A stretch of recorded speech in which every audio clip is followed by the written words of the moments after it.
If you've just discovered an affair, you may have racing thoughts, difficulty sleeping, and wondering what the future is going to look like. And I'm here today to talk about those first few days and weeks. So I'm Stephanie Sari, licensed marriage and family therapist and founder of Renewed Relationships Counseling Group. When we discover an affair, the first important thing to know is that our body is kicked into a fight, flight, or freeze state. So when we learn something unexpected or shocking, our body feels that it's in danger, and in a sense it is. So those first few days, the focus should really be on how do we settle your nervous system down? Things like breathing, drinking a cold glass of water, taking a short walk. Those are the kind of things that can help to start to settle your nervous system at least a notch. So trying some of those things out with the intention of I'm doing this to settle my nervous system down. Now, what not to do in those first few days? I think when we're in fight, flight, or freeze, we can get very reactive and we want to do something with the swirl of emotions that's going on.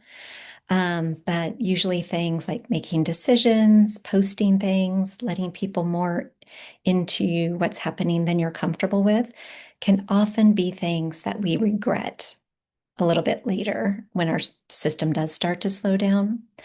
So trying to be aware of not doing things in a reactive state that might feel worse to you later on. Should I stay or should I go?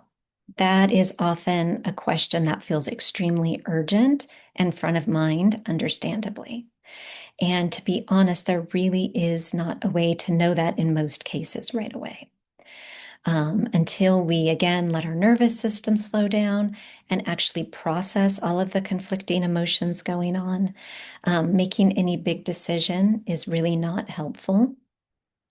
And that's sort of what the therapy space is for. So people wonder, how does therapy help with affair recovery? Isn't it too late?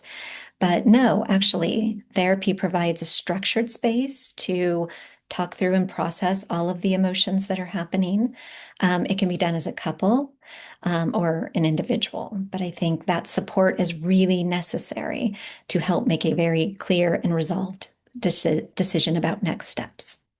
And couples can be really surprised that working through an affair can actually make the relationship stronger and provide a lot of healing.